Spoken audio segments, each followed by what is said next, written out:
¿Qué tal están? Saludos desde el auditorio de la Fundación Juan March y bienvenidos a este nuevo acto de resistencia que están ustedes viendo a través del canal March y a través del canal de la Fundación en YouTube. Un acto de resistencia en este año 2020 que va a pasar a la historia como un año maldito en muchos aspectos, pero que también ha obligado a explorar nuevos caminos, a buscar nuevos formatos. Uno de ellos sería la cara B que ha puesto en marcha la Fundación Juan March. Una cara B que nació tras la obligación de clausurar por la amenaza del virus la exposición dedicada a los irascibles.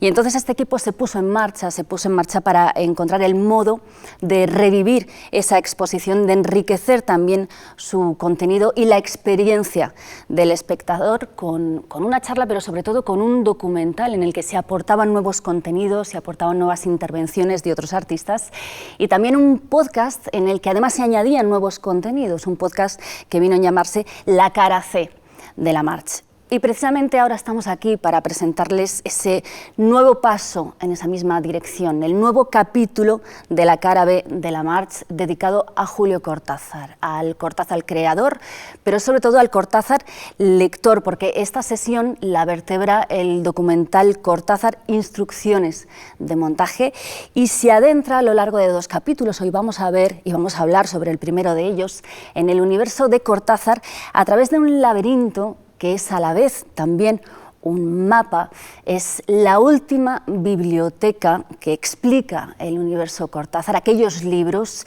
que en gran parte también construyeron a este genial escritor y que está depositada aquí en la Fundación Juan March.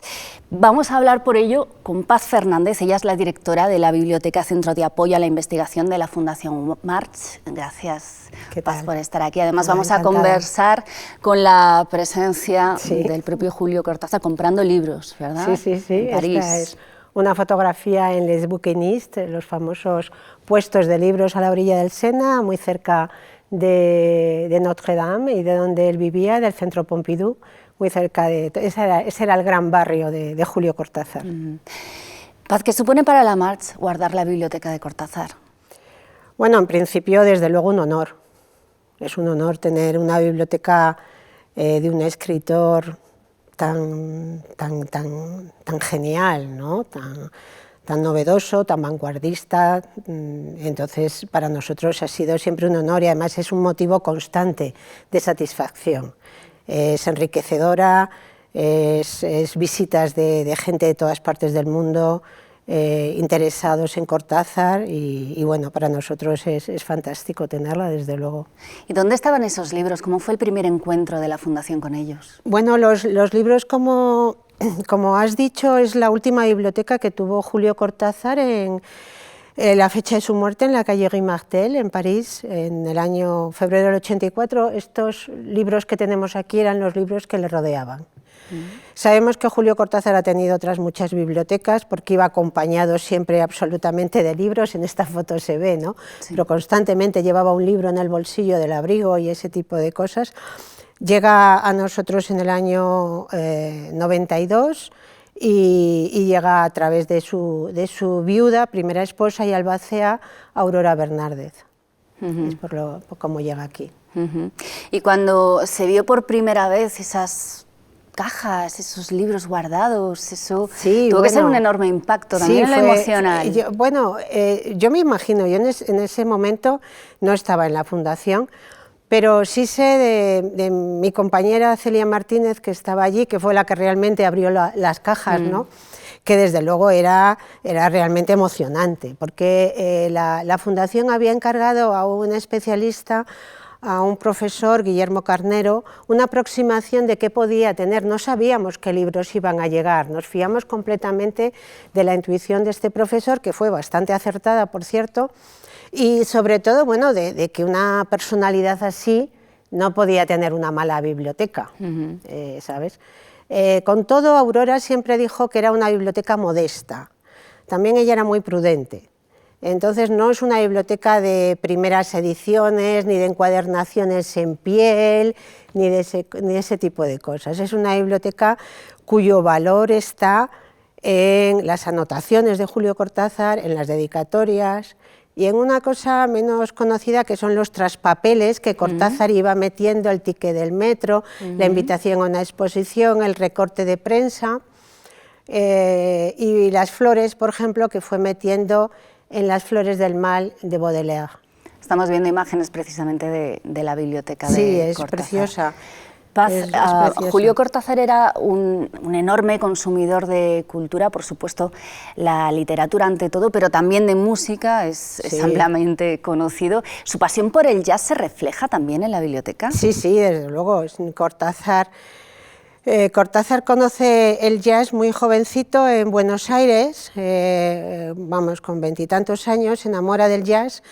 Y bueno, aquí encuentras desde enciclopedias de jazz hasta manuales de jazz, hasta, por supuesto, biografías de Billie Holiday, de Duke Ellington, de Gilly Morton, de Ella Fitzgerald. Todas esas biografías están aquí.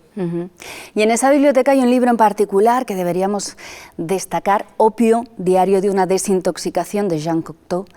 ¿Qué es Opio? Bueno, Opio es un descubrimiento para Julio Cortázar, es abrirle a un mundo desconocido, es enamorarse de París, es saber que existe algo más que el Buenos Aires y la Argentina que él conoce de principios de los años 30, 40, y es un mundo como París, como Stravinsky, como Picasso, como todo el mundo que desarrolla las vanguardias, que desarrolla Jean Cocteau en ese libro. Ese libro que está prologado maravillosamente por Ramón Gómez de la Serna, traducido del francés por su hermano Julio, es una edición publicada en Madrid, y bueno, es un libro que coge a Julio Cortázar, se lo meten en un café y se lo lee en una tarde en un café de Buenos Aires y le transforma. Y desde ahí dice, yo tengo que ir a París. Y eso es en el año 33, cuando lo lee. En el documental también aprenderemos más sobre la relación de Cortázar con ese libro, con Opio. Paz, Cortázar aprende de sus lecturas, se forma con ellas y eso se refleja también, se ve muy claramente en las anotaciones que él va dejando en los libros que va leyendo. Sí, totalmente. Cortázar es un hombre que estudia magisterio, que por sus razones familiares una infancia del padre le abandona, se tiene que ocupar desde muy pronto de su madre y de la economía familiar, digamos. No va a la universidad, cosa que seguro le hubiera fascinado, y entonces estudia magisterio y bueno, a la vez que estudia magisterio se dedica a estudiar todo aquello de la literatura universal y de todos otros muchos temas que a él le interesaban, ¿no? Era un enorme curioso, estudiaba sobre todo, y bueno, en una primera época se ve claramente que en sus libros va tomando anotaciones claras de aprendizaje, como aquellos subrayados que hacemos cuando estudiábamos en la universidad, ¿no? Y luego ya va tomando otro tipo de anotaciones, mucho más personales, mucho más críticas, mucho más de reflexión a lo largo de la vida, ¿no? Va cambiando. Esta biblioteca, la de Julio Cortázar, que vosotros guardáis, está a disposición sobre todo de los investigadores, pero no solo, ¿cierto?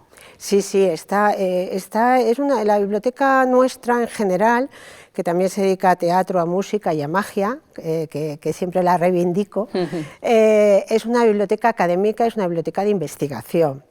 Entonces, aquí viene mucha gente a investigar para tesis doctorales sobre Julio Cortázar y sobre todo sobre autores del boom latinoamericano relacionados con Cortázar, que aquí hay muchos libros también de todos ellos, ¿no?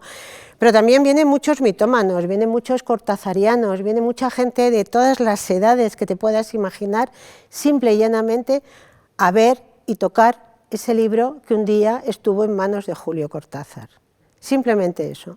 Y tenemos anécdotas realmente preciosas. Por eso te digo que esta biblioteca, este fondo, lo único que nos da es satisfacción. Paz, muchísimas gracias. Nada, a ti. Muchísimas gracias. Vamos a saber un poco más de la estrecha relación de Cortázar con sus libros, esa estrecha relación como lector, como su biblioteca es claramente un ramal de su camino de vida, construida con esas piezas esenciales que son los libros. De todo esto hablamos en esta cara B, Cortázar, instrucciones de montaje.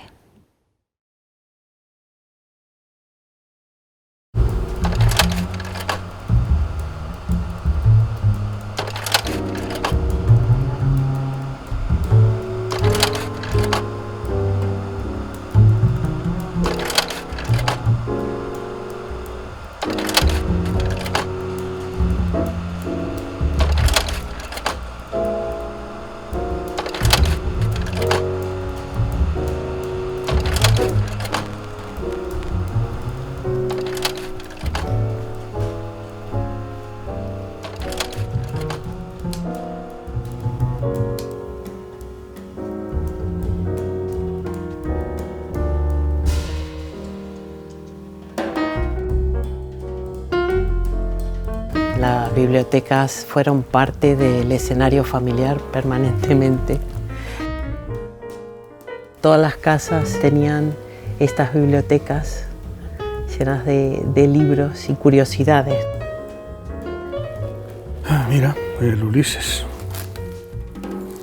A ver qué edición es esta. Me encantaría invocar a Julio. Ah, esta es la de Rueda. Y preguntarle, ¿cuántos libros se te han quedado sin leer? Pues hemos leído el mismo Ulises. ¿Qué tenemos los bibliómanos que creemos que por poseer el libro, aun sabiendo que no lo vas a leer, algo se incrementa en ti? ¿Es una forma de superstición, de fetichismo? No había afición al libro en sí y al coleccionismo. Lo importante era la lectura.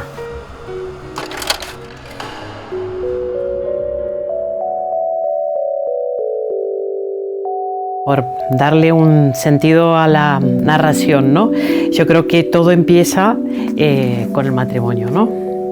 De Aurora y Julio, esta foto de el día que se casaron, que se la hicieron unos amigos y que fueron los que los convencieron de que tenían que casarse para que mi abuelo estuviera un poco más contento.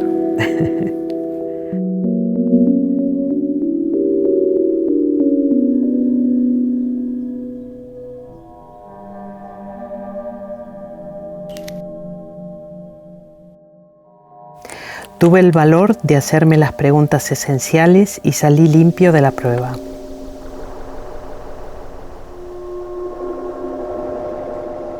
Pude hablar, pude decirle a Aurora lo que tenía que decirle y pude venirme a Francia sin ninguna esperanza, pero con una serenidad que era por sí sola una altísima recompensa a mi cariño. El resto lo sabes. Ella ha venido a su vez, está aquí, su mano duerme de noche entre las mías. Y esta felicidad se parece tanto a un huracán que me da miedo. Aquí está Julio con su biblioteca, la biblioteca que está aquí, en la Fundación Juan March.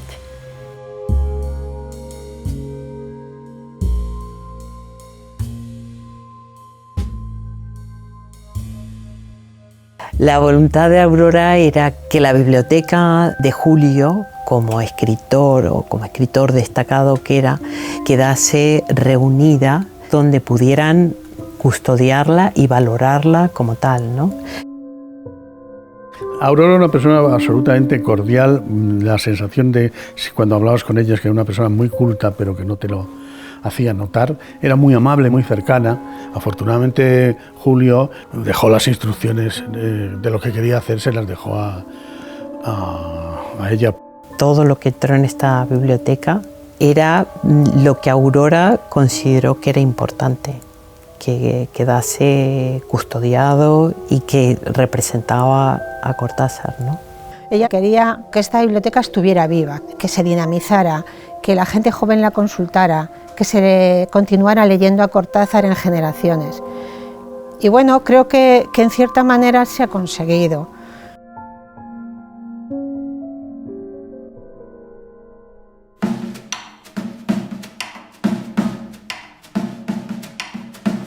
Cortázar me enseñó que la poética de un relato es también la voz narrativa.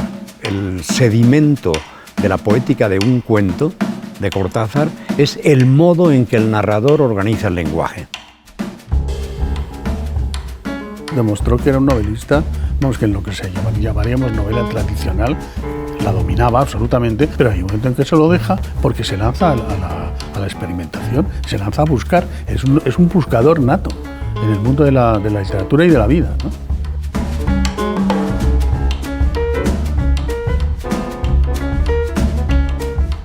Se puede seguir perfectamente la vida de Julio Cortázar aquí, desde las firmas que va evolucionando en las firmas, de cómo va firmando sus libros, hasta los temas de interés que tiene a lo largo de su vida. Yo creo que le interesaba casi todo. Por supuesto, todo lo que es literatura universal le interesaba. Y dentro de la literatura, evidentemente, la novela le interesaba muchísimo, pero igual o más la poesía.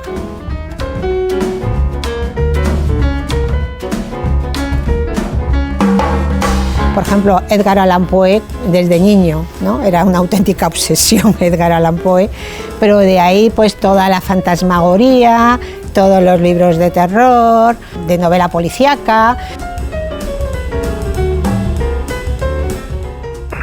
Parece una obviedad, pero no lo es tanto, que es que era un escritor que leía mucho, ¿no? Yo cada vez me cruzo con más escritores que leen muy poco. O leen simplemente lo único que les interesa, ¿no? Pero esta idea de abrazar el universo entero para traerlo a tu máquina de escribir y ahí destilar algo, ese proceso previo de conocimiento y gozo absoluto, no sé cuántos escritores hay que ya lo practican.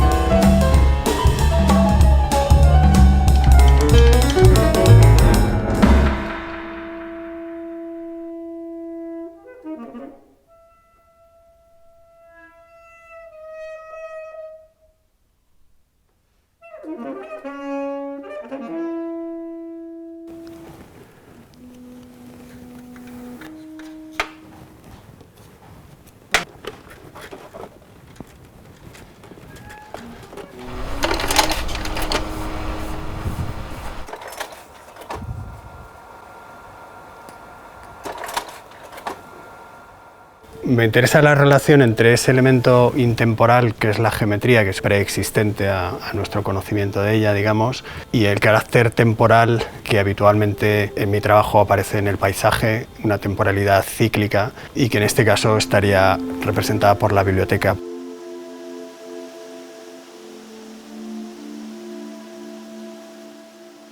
Comencé a trabajar con el ciervo a partir de mi exposición en el Centro Niemeyer, y el modo en que se inserta aquí es como un animal con un potencial simbólico muy grande, que en estas imágenes aparece como saliendo de una luz y volviendo a integrarse en ella, también jugando con la ambigüedad entre el negativo y el positivo. Cortázar es muy espacial. Yo creo que es un escritor que interesa mucho a los artistas porque tiene un lenguaje muy espacial en realidad, ¿no?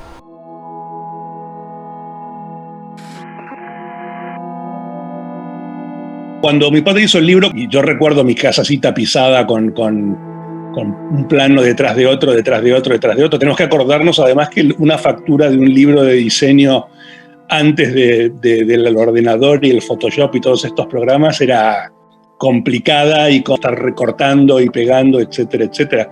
Mi casa tomada realmente por la casa tomada de Cortázar, ¿no? Con Cortázar pasaban todo el tiempo cosas muy extrañas, ¿no? Todo el tiempo sucedían acontecimientos oníricos, mágicos, milagrosos. De hecho, cuando recibió el libro que hizo mi padre sobre Casa Tomada y vio el plano, dijo, es exactamente tal cual lo recordaba, ¿no? Ese plano mi padre lo hizo con la ayuda de un arquitecto y Cortázar se quedó muy sorprendido porque, claro, era tal cual la había plantado él, ¿no?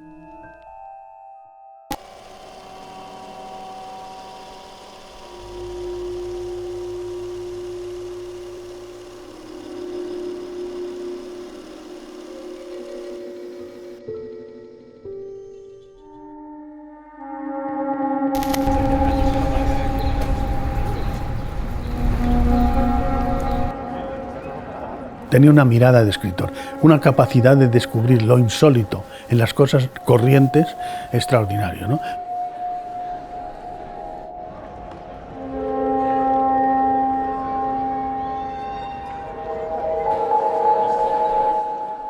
Tomaba actitudes, situaciones, digámoslo así, perfectamente cotidianas y les daba un empujoncito, por decirlo. Y ahí pasaba al otro lado.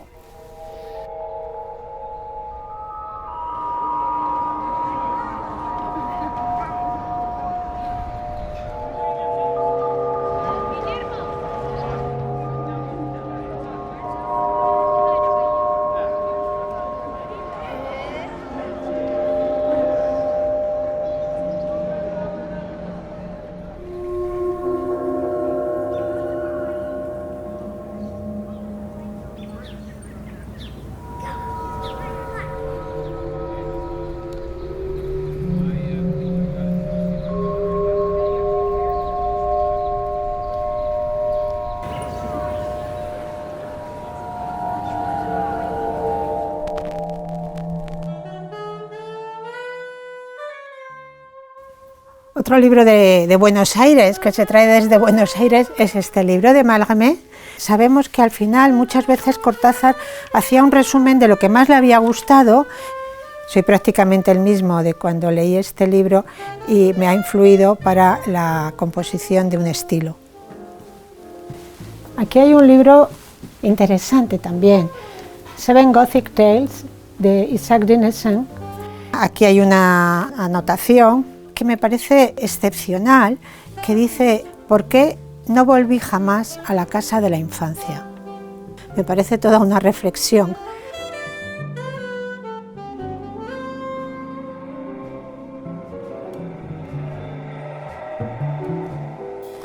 Vamos a ver cuál es la de El Mercurio, por mera curiosidad. Bueno, es una de esas dedicatorias muy de perdone usted que tenga que le mande este libro. Comprendo que no lo merezco, pero también porque es que son de jovencito. Aparte del Mercurio, la siguiente vez que me atreví a mandarle un libro, porque ya empezaba a tener confianza en lo que había hecho. Bueno, mi querido Julio, esta dedicatoria es un recuerdo de un chico que deseaba ser novelista por encima de todo y que hace ya bastantes años, con una mezcla de desnorte y avidez, leyó Rayuela como aquel a quien le va la vida en ello. Pues sí, además así leí Rayuela y así se lo reconocí. Ah, mira, Castaneda. Qué curioso. ¡Wow! O sea que hay dos de Castaneda. También me interesó en un momento. Y está agrupado por materias, está agrupado ¿cómo? Está ordenado por grandes temas. Grandes temas. Arte, filosofía, historia y literatura. Y dentro de cada una de ellas alfabéticamente. Ya, vale. No, es que hay un criterio muy gracioso de Aby Warburg, que es uno de los padres de la historia del arte contemporánea del siglo pasado, del siglo XX, que creó la biblioteca Warburg, en donde los libros los unía, los juntaba por buena vecindad, ¿no? Por buena vecindad. Libros que de alguna manera resonaban los unos en los otros.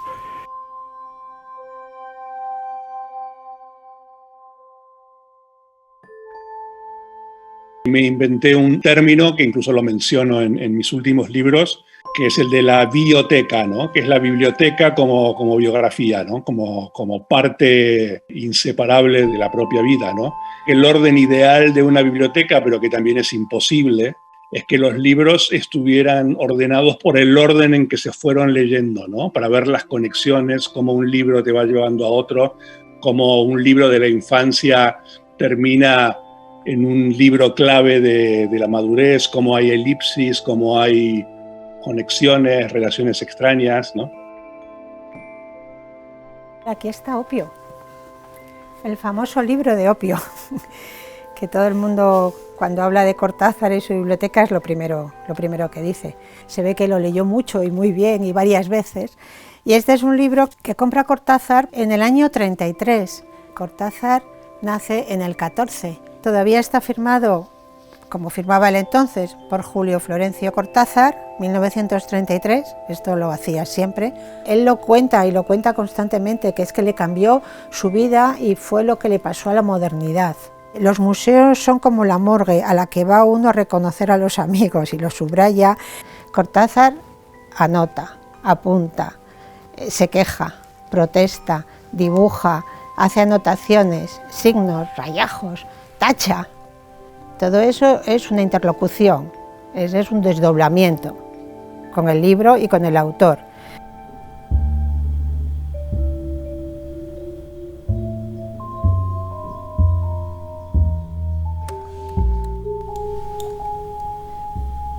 Y un poco lo que hicimos es esto, ¿no? Es catalogarlos, organizar tipos de rayas, tipos de signos, tipos de trazos, desplegarlos en estos documentos y luego ya trabajar a partir de esto, ¿no?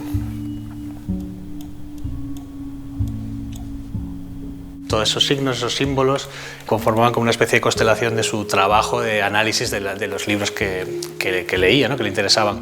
Hay una frase que la escuchó de alguien y él la utilizaba, que era decir que cuando alguien subraya un libro, lo que está haciendo es subrayarse a sí mismo, ¿no?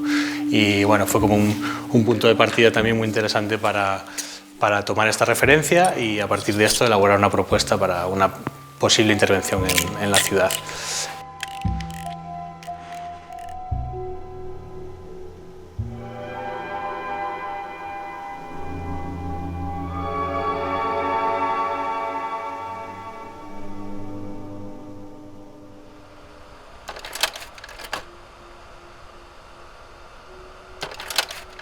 Del proyector de diapositivas me interesa mucho el ritmo que tiene. Es como el ritmo cardíaco, ¿no? Hay un sonido que se va repitiendo y que va marcando como una cosa rítmica.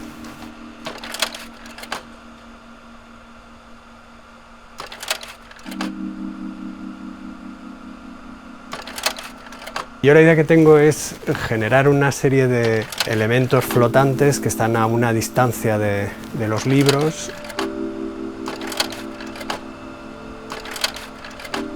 Me parece interesante el efecto de deslumbramiento del espectador. Digamos que me parece interesante pensar así también en la literatura. Como algo que en un momento dado te ciega, porque rompe con tus esquemas habituales.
Mi práctica tenía un interés sobre la acumulación de carteles y acumulación de capas de información en la ciudad, y por otro lado un momento más actual en el que estoy muy interesado como en las posibles relaciones que hay entre caligrafía y arquitectura, entre signo y forma, y bueno, pues vamos a intentar como hacer una especie de combinación de las dos cosas, hacer una intervención en la ciudad, llamar la atención sobre el viandante, ¿no? con un elemento que no se esperan encontrar, estos signos de las anotaciones de Cortázar.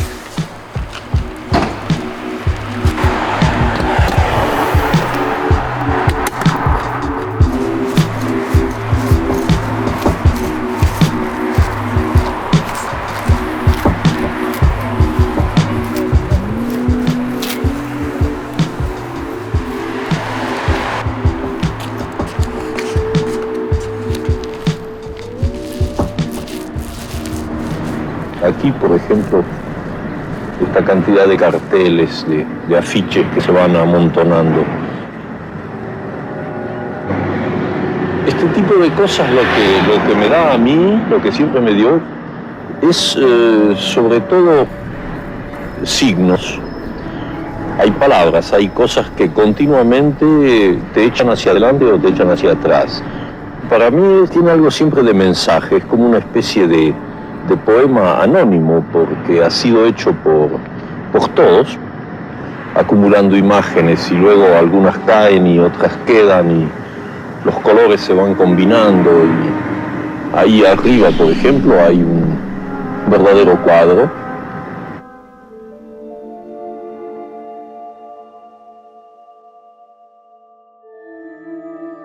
Aurora Bernárdez lo dijo, es una biblioteca de autor.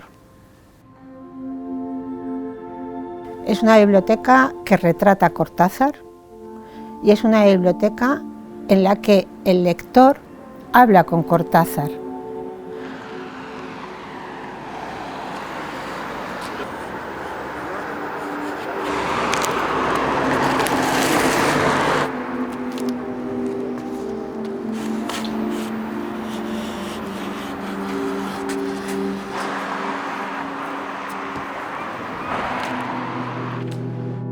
Tener aquí esta biblioteca te permite hablar, dialogar, entrar en el coloquio que tiene Cortázar con los libros. Es una fuente de inspiración constante.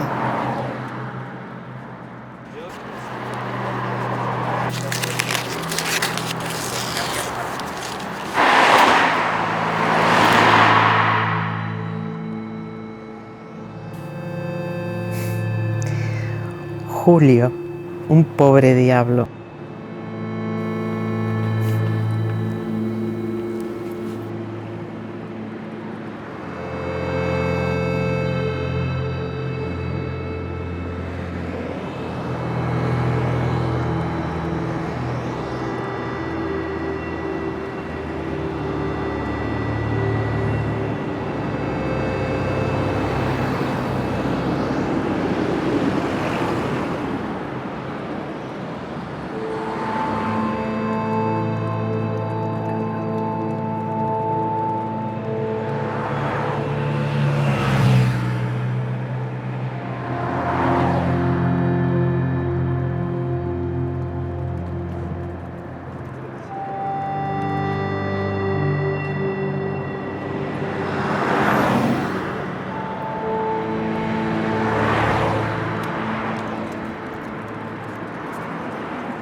Pues ahora vamos a desentrañar, a despiezar, si es necesario, este documental Cortázar, Instrucciones de montaje, con dos grandes cortázarianos, que esto no excluye otras pasiones, no excluye otros amores, pero está claro que comparten el amor por Cortázar.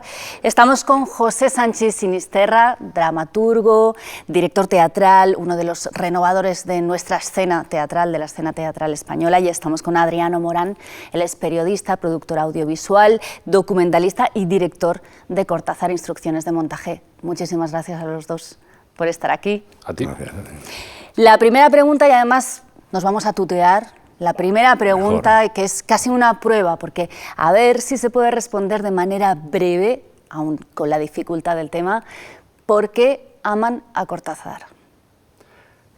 Yo confieso que lo tengo bastante claro porque quizá aterrizó en mi vida, quiero decir, el descubrimiento de Cortázar en un momento en que yo necesitaba eso, ¿no? Y me admiró cómo Julio podía conciliar una enorme libertad estética, saltándose todos los cánones, inventando poéticas increíbles, y eso lo conciliaba con un compromiso ético y político, ¿no? Porque él se comprometió con la causa cubana, contra la dictadura en toda América Latina, con los nicaragüenses, ¿no? Pero al mismo tiempo no admitía, o por lo menos era muy reticente, cuando le decían, no, es que tu obra no se entiende bien, ¿no? Entonces él reclamaba esa libertad estética, pero uniéndola al compromiso ético y político. Esa vertiente más política, que ya se prepara un segundo documental sobre Cortázar precisamente para tratarla. Adriano, ¿tú por qué amas a Cortázar? Pues te podría decir muchas cosas, pero como me has pedido brevedad... Sí, por favor. Pues precisamente acabamos de verlo en el documental. Esta nueva faceta casi desconocida de Cortázar, realizador, con su cámara de Super 8, de extremada curiosidad por lo cotidiano. A mí lo que me ha regalado, entre otras cosas, es bueno, no sé si yo soy capaz de hacerlo como él lo hacía, pero la capacidad de ver más allá de las cosas, la capacidad de trabajar lo cotidiano en otro plano, de intentar trascender la rutina, digamos. Eso es lo que más. Y también, que es una cosa que además tú mencionabas, José, en el documental, la poética aplicada a la prosa, a la realidad, a la narración. El nivel poético que hemos intentado traducir en este documental, no sé si con éxito, ya veremos. Pero yo diría que esas dos cosas, si tengo que ceñirme. ¿Y cómo surge la idea de hacer este documental? También, ¿cómo se enfrenta uno a un reto como este? La idea surge gracias a la Fundación Juan March y a Guillermo Nagore, Manuel Fontán, Paz Fernández, la directora de biblioteca. Pues lo pergeñamos prácticamente entre todos. Es un crimen grupal, digamos. Llevamos dándole muchos años vueltas al concepto desde que me lo enseñó Guillermo.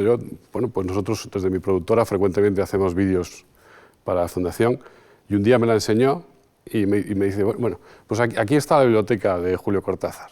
Y yo, ¿cómo? Y yo, claro, y es que buceas en ella, empiezas a buscar referencias tuyas literarias. Yo me gusta mucho la ciencia ficción, pues de pronto tiene Ursula K. Le Guin, tiene Arthur C. Clarke, tiene Lovecraft, tiene... y entonces pues es emocionante. Inmediatamente dices, pues hay que hacer algo con esto, Y poco a poco pues el concepto ha ido madurando, hemos hecho decenas de dosieres, de aproximaciones, unas más grandes, otras más pequeñas, y con este concepto de pandemia, que es cuando a Guillermo se le ocurre hacer esta cara B y tratar de sobreponernos, ¿no?, a este trance, pues es cuando lo vemos claro y vimos la oportunidad y ahí hicimos Cortázar. De manera quizá modesta, no es modesto, quiero decir que no es ninguna superproducción, pero es que no lo pide. Cortázar son sus libros, su biblioteca, y además pretendíamos ceñirnos a ese espacio, ¿no? Una biblioteca, José, entre la que te vemos pasear en ese documental e incluso coger algunos de los ejemplares, que yo no sé si da respeto, si da como cosa coger los libros de Cortázar. Yo me sentía como en una especie de ámbito sacro, sí, ¿no? ¿verdad? Porque para mí, es decir, la biblioteca tiene un componente, no sé cómo llamarle, lo de sacro, un sacro ateo, ¿verdad? O si quieres, politeísta, porque está lleno de dioses, ¿no? Pero sí que produce, por lo menos a mí, cierta unción, ¿no? Y pensar que eso había estado en las manos y en el corazón de Cortázar y ver sus notas y eso, pues bueno, tenemos algo de fetichistas también, ¿no? Y fue emocionante ese paseo, esa visita. Y tú tienes una enorme biblioteca también y además veíamos que en algunos títulos coincidís. Bueno, claro, con esa cantidad de libros que tiene él y los que tengo yo, pues no es raro, ¿no? Porque además no nos conocimos personalmente, yo conocí a Aurora Bernardes después de la muerte de Julio, pero claro, coincidimos cronológicamente, él era mayor que yo, pero estuvo en París, yo estuve en París también años después, y esas fotos que se ven de él buscando libros en los muelles del Sena, los Le Bouquinistes, pues yo también estaba allí buscando, ¿no? Entonces, lógicamente, tenemos autores y libros que forman parte de esa herencia, sobre todo francesa, en el caso de mi sintonía con Julio. Y hay un concepto también muy interesante en este documental, que es el que acuña Rodrigo Fesán a la bioteca. ¿Qué es la bioteca? ¿Qué es una bioteca? Bueno, él lo define como una biblioteca que sigue la cronología del humano, ¿no?, que la posee. Pero a mí me parece interesantísimo porque, claro, darle vueltas al concepto de biblioteca, sobre todo en un documental en el que la biblioteca es el personaje. La biografía, ¿no? Es la biografía, ¿no? Totalmente, es el hilo del documental. El concepto. Y no solo, sino que es un personaje, como el de Conrad y la selva y todo eso. Porque claro, es que está presente absolutamente en todo. Entonces cualquier reflexión que planteáis en el documental sobre ella, pues nos enriquece, yo creo que el trabajo, porque es un personaje más, claro. A nivel anecdótico, yo ahora estoy viviendo en Madrid desde hace ya bastantes años y tengo mi casa de Barcelona, en Sant Cugat, donde está la mayor parte de mi biblioteca originaria, ¿no? O sea, desde lo que compraba yo a los 17 años hasta, bueno, todavía ahora llevo libros allí. Entonces, cada vez que viajo a mi casa de Barcelona, hago una especie de inmersión en mi biografía, O sea, descubro o redescubro autores o libros de cuando tenía que leí cuando tenía 20 y pocos años, 30 años, 40 años, todo está allí. Me gusta mucho ese concepto de biblioteca, me lo apunto y lo voy a utilizar. Y que además no pasa con lo digital. No. Porque yo leo mucho digital, pero yo lo que hago es lo que leo digital luego me lo compro físicamente para tenerlo. Sí, se marca en el formato físico. Sí, porque yo no soy nada nostálgico y esas cosas, pero en los libros me parece fundamental la presencia física, la memoria física del libro. Casi que recuerda su textura, hay cosas. ¿Puedo hacerle una pregunta sobre lo que hemos visto? Por supuesto, por supuesto. Es que me ha fascinado la parte de sus filmaciones, ¿no? A eso íbamos, precisamente. Vale, estupendo. A eso íbamos, a esas imágenes que hemos visto, Cortázar, claro. Aficionado al cine como espectador ya se sabe, pero lo que menos se sabía también como creador aficionado, ¿no? Esas imágenes, hemos visto algunas inquietantes, ese rodaje, sí, ¿de dónde salen esas imágenes? A ver, yo conocía un poco su faceta fotográfica, que tenía, bueno, en La Vuelta al Día en 80 Mundos, Su Último Round, él utiliza mucho la fotografía, pero no conocía que había hecho también esta especie de cine amateur, y he creído ver, no, quizá porque estoy ahora ocupado con eso, lo que yo llamo una estética borrosa, una opción por la estética borrosa, porque yo cuando han empezado a aparecer las imágenes, digo, pero a ver, cuando él estaba filmando esto, la calidad técnica era mejor. Por lo tanto, esa borrosidad... O sea, que podrían haber sido imágenes más nítidas, claro, pero tal vez no quiso, ¿no? Él es perfectamente consciente de que está grabando borroso. Vale. Él es perfectamente consciente. Y de hecho lo hace varias veces. Es que si deberíamos ver un día las 2 horas o 3 que hay de metraje. Tomamos nota. Esto procede del archivo de la Junta de Galicia, el archivo audiovisual que nos ha cedido pues, Alfred Font, que es el albacea de estos derechos, y hay varios episodios así. Hay varios episodios donde él se recrea, trasciende lo cotidiano, lo habitual. Claro. Hay muchos, lo que pasa es que saldrán más en el segundo episodio, pero hay seguimientos a insectos constantemente. Sigue a los insectos. Me parece que hay una hormiga, varias moscas y unas abejas, en un metraje que tampoco es extensísimo. O sea, las plantas... disfruta con la imagen, está disfrutando con lo que hace, es una persona que disfruta, que esa es otra cosa de Cortázar, ¿no? Que es una persona que disfruta de la vida, totalmente vital, y esto se nota, yo creo, Pero lo interesante es que al renunciar a la nitidez, ¿no? Y a la perfección de la imagen, perfección que ya entonces era bastante posible, crea misterio, enigma, algo siniestro. Tal vez ya como una búsqueda de esa fantasmagoría, ¿no? Exacto, y eso es lo que ahora estoy trabajando, estoy buscando lo que llamo una teatralidad borrosa, porque me fastidia el dissing en todo, en el espectáculo, y de pronto veo esto y digo, aquí Julio también estaba investigando. Es que es un generador de cultura constante, o sea, posiblemente esto genere más cosas, ¿no? Una vez que han salido a la luz, porque son prácticamente inéditos. Entonces fíjate... tantos años muerto y una turbina creativa. Sí, estas imágenes son uno de los grandes hallazgos de este documental. Sin duda, igual que las imágenes en las que se ve al propio Cortázar filmando también, detrás de esa cámara, ¿verdad? En ese reflejo que también tiene algo de fantasmal. Si hablamos de cine y de Cortázar, yo creo que también deberíamos hacer una referencia a algo muy importante que fue para él, que trabajó tanto dentro del campo de los sueños, de lo onírico, que fue esta relación de tremenda admiración con Luis Buñuel, a quien él mismo designa como hermano poeta en un artículo que escribió en la revista literaria argentina Sur, y que, bueno, que también dejó muy claro cuánto le había influido El Ángel Exterminador en su obra. Yo creo que, por ejemplo, Casa Tomada tiene algún eco de esa casa de la que no se puede salir, aunque muchos invitados... No sé. Sí, a ver, bueno, él en uno de los ensayos, ¿no? De su parte teórica, que se conoce poco, pero también tuvo una actividad como teórico de la literatura muy importante. En El túnel, el libro del túnel, que él habla del existencialismo y el surrealismo como los dos movimientos que más le marcaron en esa época en que él ya se instaló en París, ¿no? Entonces, claro, el surrealismo le llevó a sintonizar con algo que quizá estaba ya en él, que era el mundo de los sueños, el mundo de lo onírico. Y lo onírico está presente en una buena parte, sobre todo de los relatos.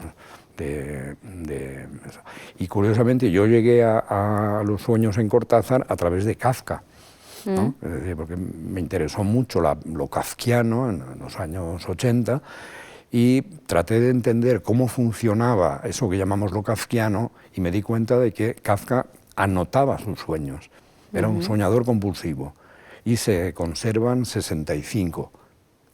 Entonces hice el puente de ese mundo onírico de Kafka con el de Cortázar, que no tiene nada que ver, pero sí tiene que ver su valoración de los sueños, cómo los sueños forman parte, ¿no?, del pensamiento humano, son quizá no sé, una instancia epistemológica, no sé cómo, un modo de conocimiento y desde luego una fuente de creación. Sí, podríamos considerarlo casi como una línea común, ¿no? El de los sueños. Sí, sí. Sí, también con Buñuel. Está clara la relación con el surrealismo, que está clarísima, está clarísima en muchos relatos y también esas imágenes, ¿no? Él mencionaba en una entrevista, además, que escribía de forma automática, por un picor. Él hablaba de picores. Tenía un picor, a veces interno o externo, se sentaba a escribir y dice que él después no recordaba lo que había escrito y que entonces se producía una paradoja en la que él era su primer lector. Que nos pasa a nosotros mucho en el mundo audiovisual, porque tú lo que grabas no tiene nada que ver con lo que luego terminas montando, entonces descubres cosas.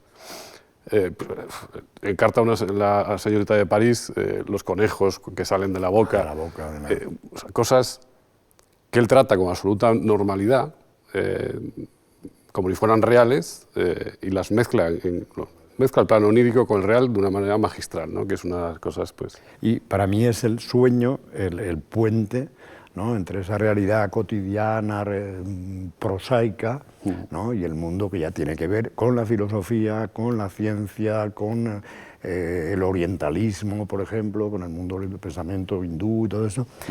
Y ahí están los sueños, ¿no? Un mundo de sueños, onírico, de constelaciones, ¿verdad? Correspondencias. Hay una carta, perdona, porque si no, como pasamos de tema, se nos quedaría. Hay una carta en el archivo de la Junta de Galicia, fotografiada, que de esta, bueno, pues no conseguimos los derechos por diversos motivos, donde él escribe a Buñuel. Yo esa carta no la he encontrado. Él le manda una carta a Buñuel donde le alaba profundísimamente, hermano en la distancia de todo, y al final, bueno, y ahora que tenemos que entrar en materia, tengo que decirte que por los derechos de mi cuento te tengo que pedir $4.000, ¿no? Entonces, era una carta, sí, pero era una carta muy interesante, porque era una cosa que quería adaptar Buñuel, lógicamente, ¿Cuál? ¿Qué era? No lo menciona la carta.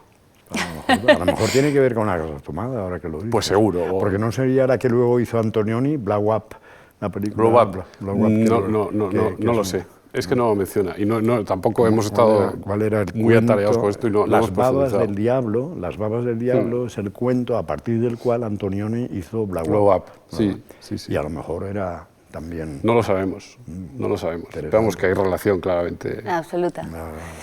Pues también quería que comentásemos que bueno, esta capacidad de experimentación de Cortázar encuentra también como, pues no sé si decir una respuesta, o influye en otros artistas, a otros creadores. Algunos de ellos les hemos visto también en este documental. Sería el caso, por ejemplo, de Javier Riera.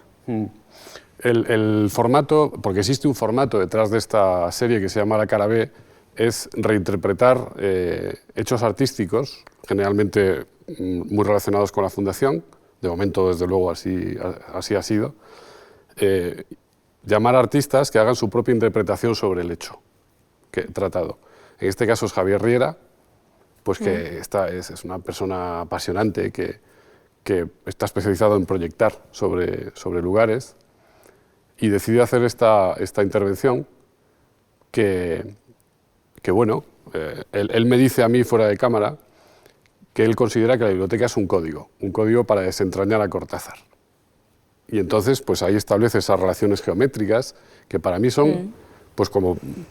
Que tenemos, de hecho, un resumen del proceso, del proceso de montaje de esa intervención que se ve en el documental. Sí, sí. Quizá un sitio idóneo sería como intentar poner uno por aquí.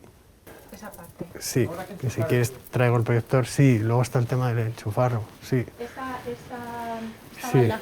Sí. Vas a quitar a Luis Carro. Ya. Alicia en el País de las Maravillas. Sí, Desde sí, luego. Sí, no, me cuesta mucho, ¿eh? Mira, ocupa esto. A ver. Un poco más, entonces. Un poquito más. ¿Así? Sí, yo creo que... A ver. No, pero entra que no veas, ¿eh? Entra perfecto. Sí. Si quieres podemos hacer una prueba para ver la proyección, olvidándonos de los cables, y cuando tengas todo... Sí, todos ya montados, buscamos ya el modo. buscamos la manera de meter el cable por atrás, Vale. por atrás y que ya se vaya lejos. Vale. Mi idea es que haya varios, de manera que se pueda hacer como un traveling, digamos, de lado a lado. Ah, no hay idea ya, ¿no? Sí, y también como que se puede hacer un recorrido así. Y entonces, sí, debería haber, o sea, lo que me parece que queda bien es que haya 4 o 5. Entonces también quería probar a colocarlas así, también hacer un pequeño montaje viéndolas flotando. Son todas en delante de los libros. blanco y negro. Sí.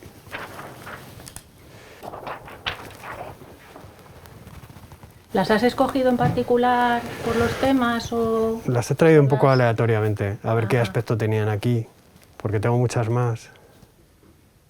Un poco a la vista de qué pinta tenían aquí, ya ir seleccionando.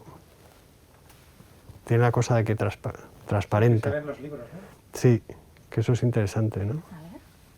¿Y por qué haces la proyección de atrás? Y no desde los libros hacia afuera. ¿Cuál es la razón de hacerlo así? Pues porque me parece interesante el efecto de deslumbramiento. O sea, es la metáfora de un poco de algo que impacta tanto en tu percepción que la percepción no puede procesarlo, ¿no? Entonces es el fenómeno del deslumbramiento, ¿no?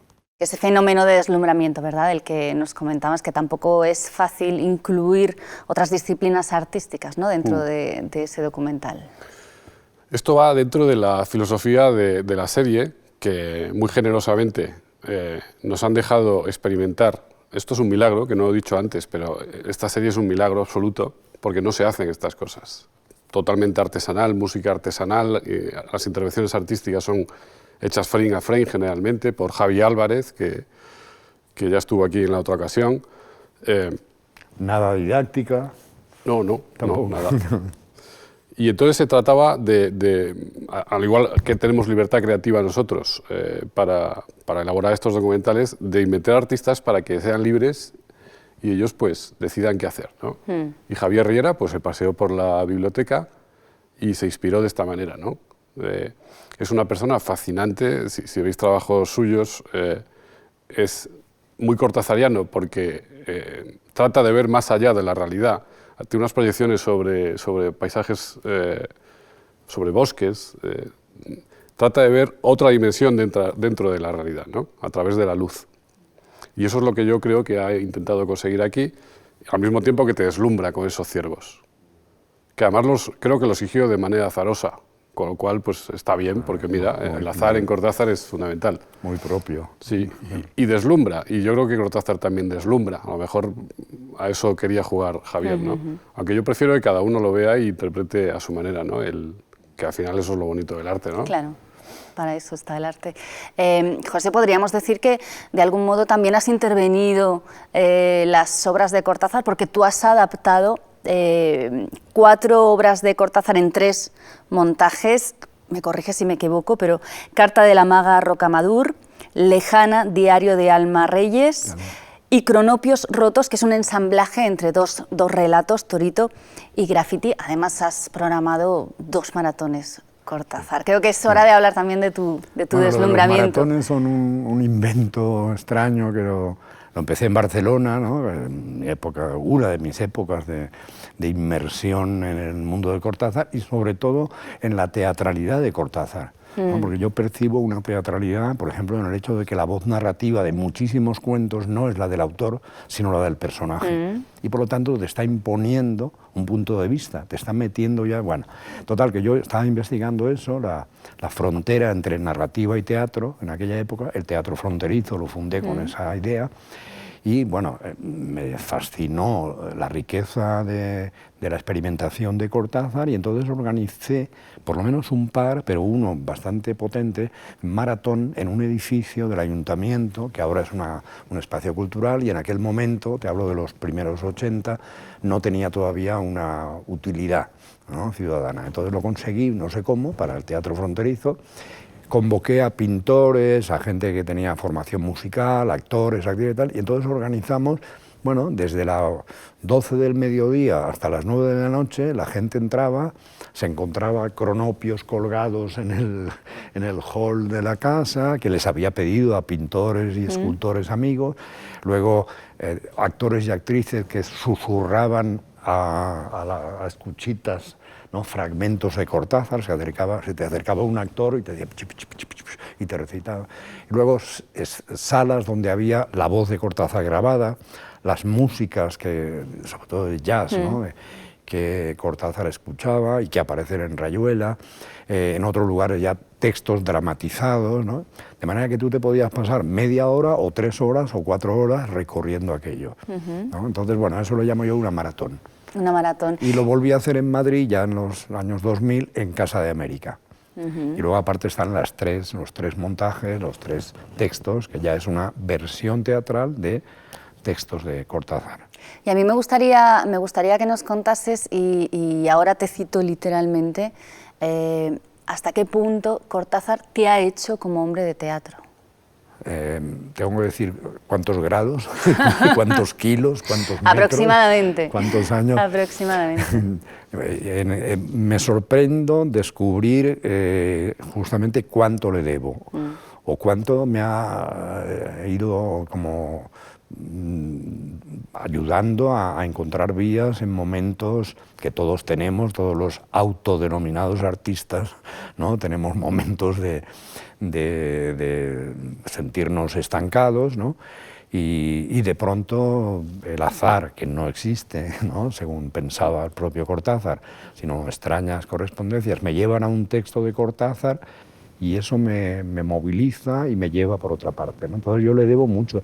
Es difícil cuantificarlo, porque ya digo que cada vez que recaigo en Cortázar descubro cosas que me pueden servir. Claro. Ahora, por ejemplo, eso que he dicho de las fotografías y la película, ¿no?, lo que estábamos hablando es lo que llamo yo la estética borrosa, ¿no? Y eso es lo que estoy trabajando ahora, viniendo de otra parte. Y de pronto me encuentro con Julio otra vez, no hay manera, no hay manera de no se puede escapar de Julio Cortázar, que bueno, además creó una lengua, ¿no?, el clíclico, una lengua, porque bueno, han sido muchos los que han inventado criaturas, han inventado situaciones imposibles, no tantos los que hayan inventado un idioma, de tal manera que lleva a la abstracción Cortázar un elemento que yo creo que es, pues, de los más concretos que hay, que sería la palabra. De hecho, Adriano Cortázar lo dice en el documental, el buen escritor es ese hombre que modifica parcialmente el lenguaje. Modificar el lenguaje, transgredirlo, como lo transgreden los artistas, sería también un ejercicio de transgresión, pues las intervenciones artísticas que vemos en tu documental. Es también un juego con el espectador, que además tenemos algunas imágenes de esos juegos, ¿no?, de esas abstracciones, de esa psicodelia. Sí, además por eso grabamos de noche, para darle cierto aire clandestino, ¿no? Pero es que en los Super 8 él está obsesionado con el arte urbano, con el arte efímero, digamos, con lo que queda tras como veis ahí, ¿no?, tras las roturas de los carteles y tal y cual. ¿Quién se fija en eso? Y él dice claramente que él obtiene material creativo de todo aquello, ¿no? Entonces, pues nosotros, claro, Juan López que además ya tenía experiencia en intervención urbana de este tipo, decide pues, reflejar esos signos, porque las anotaciones son fundamentales en nuestro proyecto, ¿no? Entonces sí, claro, una persona transgresora, lo del gíglico, por supuesto. Si te parece, vamos a ver esas imágenes de cartelería callejera, esa base de trabajo también para ese trabajo posterior de Juan López.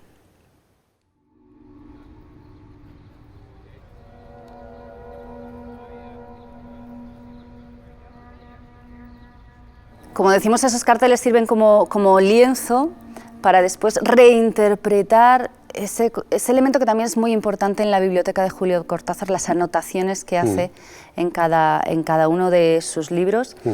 ¿Vosotros lo trasladáis a una pared cualquiera de una ciudad que podría ser la nuestra?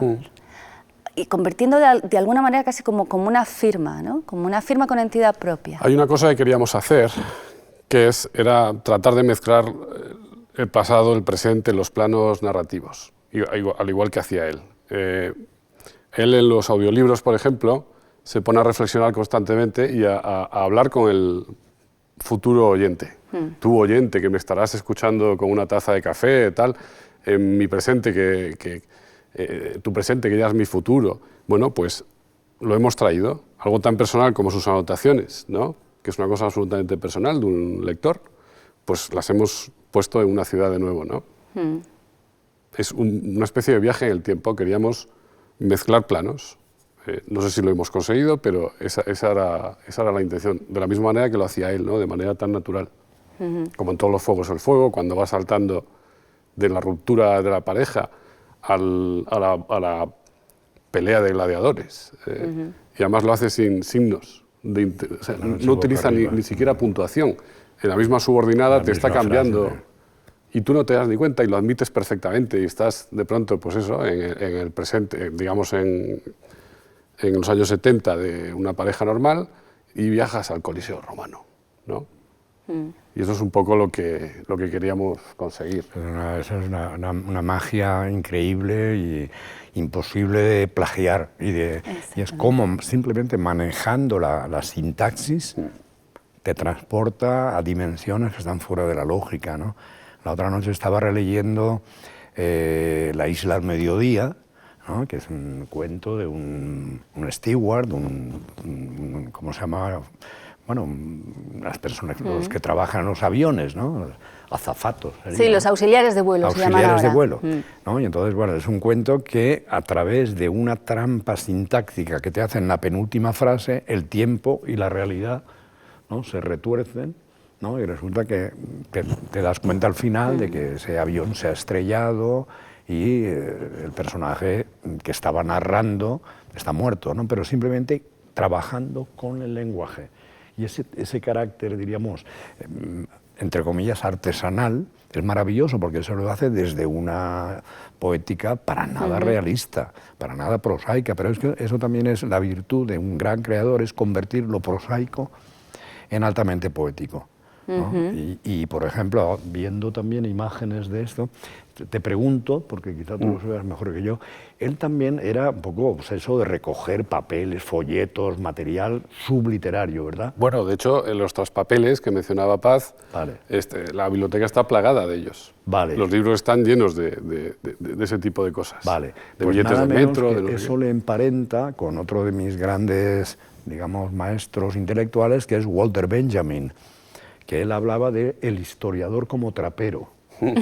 El historiador que recoge aquello que la historia oficial no ha considerado, ¿no? Lo va rescatando del pasado y con eso hace la historia de los vencidos, de los perdedores, ¿no? De los de abajo. Oye, esa es un poco la filosofía historiográfica de Walter Benjamin. Y creo que en Julio hay también eso desde el punto de vista de lo artístico, ¿no? Desde luego en los calendarios, ¿no? Y en la filmación se ve también. Se fija en cosas, pues eso, que son totalmente cotidianas. En ruinas, las ruinas le gustan mucho. Sí, todo eso tiene que ver un poco con lo de dejar que le pasen cosas, ¿no? Ciertas casualidades, el azar, tan importante también en Julio Cortázar.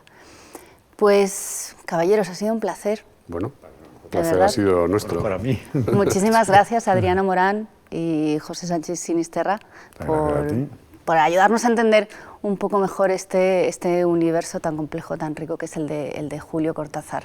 Muchas gracias. Pero gracias sobre todo a ustedes. Ya saben que este documental estará disponible en el canal March y también pueden verlo, y además a partir de ya, en Filmin. Gracias de verdad por dar sentido a este esfuerzo de la Fundación Juan March de mantener siempre en alto algo que ni esta terrible pandemia ha podido hacer peligrar, el interés por la cultura, pero sobre todo la motivación, la vocación de mantenerse en su firme defensa. Muchísimas gracias, cuídense mucho y hasta la próxima.